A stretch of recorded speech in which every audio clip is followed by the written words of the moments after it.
Segunda entrevista del día en materia nacional. Avanzamos en primera página. Pueden seguir este contenido a través del canal de YouTube, Globovisión en Vivo TV, para que no se pierdan ningún detalle de estos temas de interés, de actualidad, cómo se entiende, cómo se traduce, por supuesto, esos ingresos petroleros en la vida, en la calidad de vida cotidiana del venezolano. Vamos a profundizar en este análisis y también en algunos panoramas que pudieran venir para este 2026, de concretarse algunos escenarios, algunas conclusiones. Está con nosotros en el estudio Jorge Botti, expresidente de Fede Cámara, actualmente empresario. Gracias por acompañarnos en primera página. Encantado de estar contigo, Luciana. Estuvimos conversando, primera vez que estoy contigo, así que es un placer conversar sobre estos temas.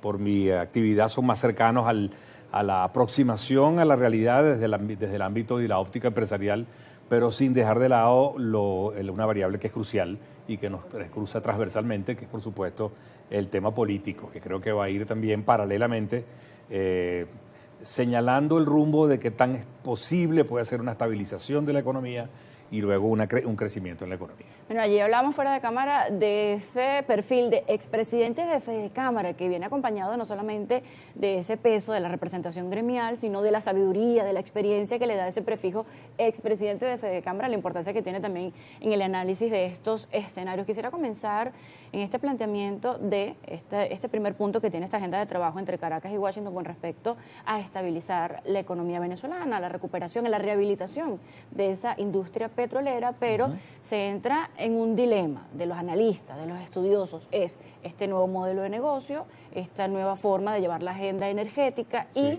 por supuesto, la posición de la defensa de lo que ha sido la nacionalización, el estatus también el control administrativo que tiene el Estado, un control completo de lo que es la industria petrolera. Se entiende este primer punto de la agenda, pero lo antecede este debate o esta disyuntiva. Sí, esto, por cierto, de ser expresidente y la experiencia, no me estés llamando viejo ahora también, por supuesto, pero ya tenemos algunos años que salimos de allí y uno conversa mucho por mi actividad empresarial, en consultoría, en fin, recoge el sentir del empresario. Fíjate, Luciana, estamos frente a un reseteo evidente de la economía venezolana, que va mucho más allá que simplemente decir, cónchale, menos mal que vamos a poder empezar a crecer con petróleo de nuevo, y muy probablemente empecemos a ver levantamiento de sanciones y vuelve la economía venezolana a insertarse en la economía internacional. Es mucho más que eso. Lo conversábamos brevemente antes de entrar.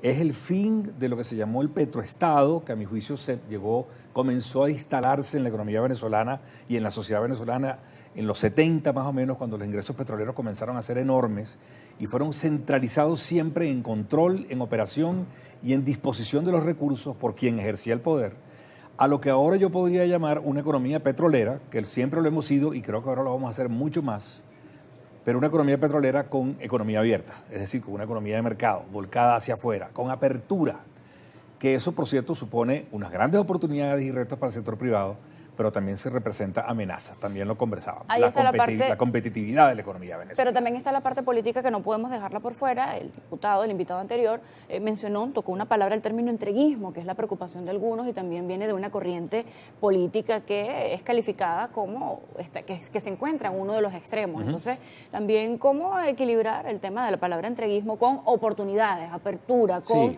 pasar de un control de petroestado a la participación extranjera, pero equilibrar estas cargas. Sí, lo que podríamos llamar una especie de nacionalismo bien entendido, de que somos dueños de nuestra tierra, somos dueños de nuestro, que eso no ha cambiado, el subsuelo sigue siendo de los venezolanos, lo que está cambiando es el modelo de operación de la industria petrolera.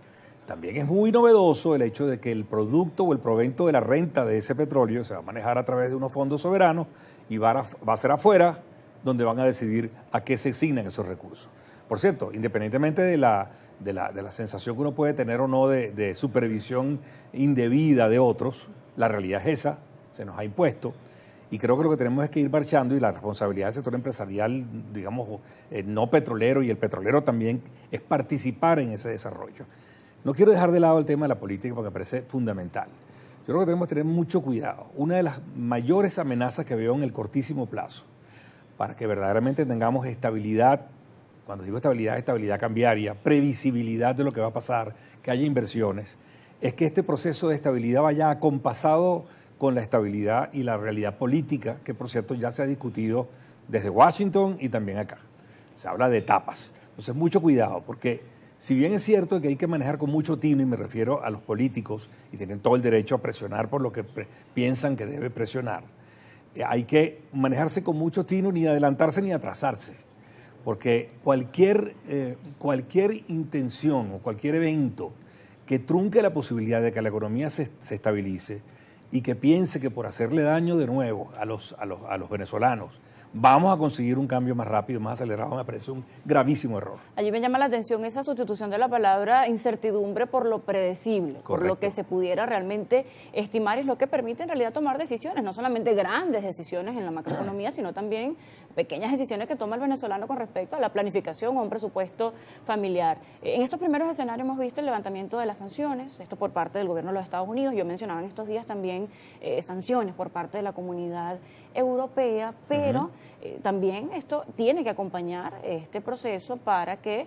no se vuelva a repetir el escenario de sanciones por parte de actores extranjeros, pero se entiende también que en cuanto a la actuación interna debe haber quedado alguna lección, algún aprendizaje de cómo proceder en un escenario con limitaciones y con la camisa apretada. Efectivamente, por eso me refería al tema de lo político.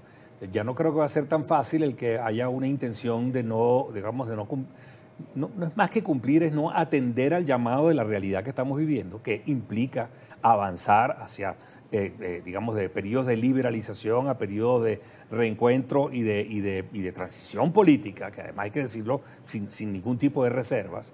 Digamos, pero eso es un evento que nadie le puede poner tiempos exactos. Son procesos políticos que se van sumando, que los actores tienen que ir viendo. Siento que la propensión hacia el centro de la política tiene que venir acompañada con la voluntad empresarial. Tú hablabas de levantar algunas sanciones, faltan muchísimas.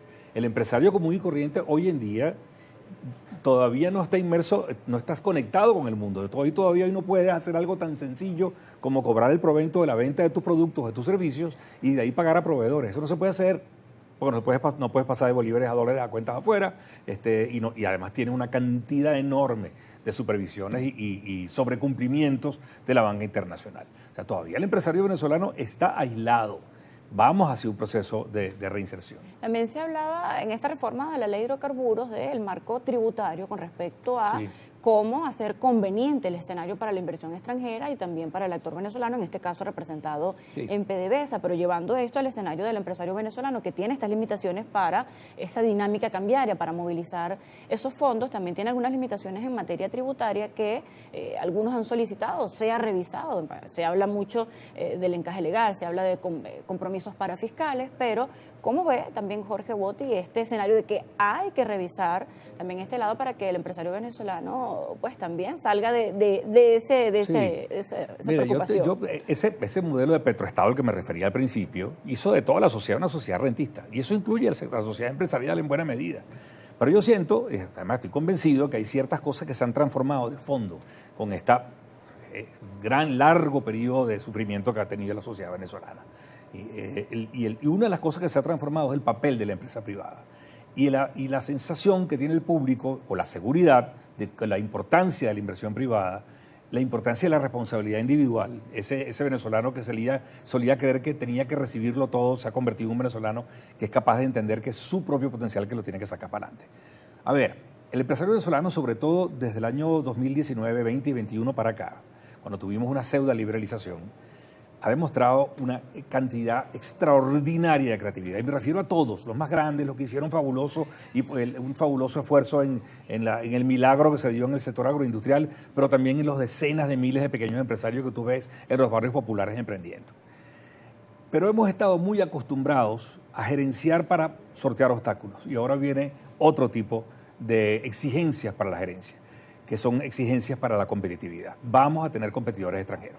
Bueno. Y no se trata, entonces con esto redondeo la idea, no se trata de proteger por proteger, se trata de balancear la posibilidad de que el empresario se inserte también aguas abajo en todo el tema petrolero y que tenga razones estructurales, y es una gran discusión que hay que dar, entre otras, por cierto, ley del trabajo, también electrificación y una cantidad de temas que le restituyan competitividad a la economía como de forma integral, que vaya a acompañar al deseo del empresario en ser competitivo. Señor Jorge, debemos hacer una pausa. A la vuelta vamos a hablar precisamente de esa protección que necesita el empresario venezolano, pero también el escenario para hacerse un poco más competitivo ya Correcto. con esta apertura de inversión y ese rol del venezolano que no solamente ha pasado por este escenario de adversidades económicas, sino también en combinación se pasó por una pandemia donde esa creatividad Correcto. salió a flote y en el caso de Venezuela fue particular con respecto a otras naciones, pero con un resultado positivo, como bien lo dice, con un ciudadano emprendedor, un ciudadano Así es. protagonista que ahora está involucrado completamente en ese manejo de la dinámica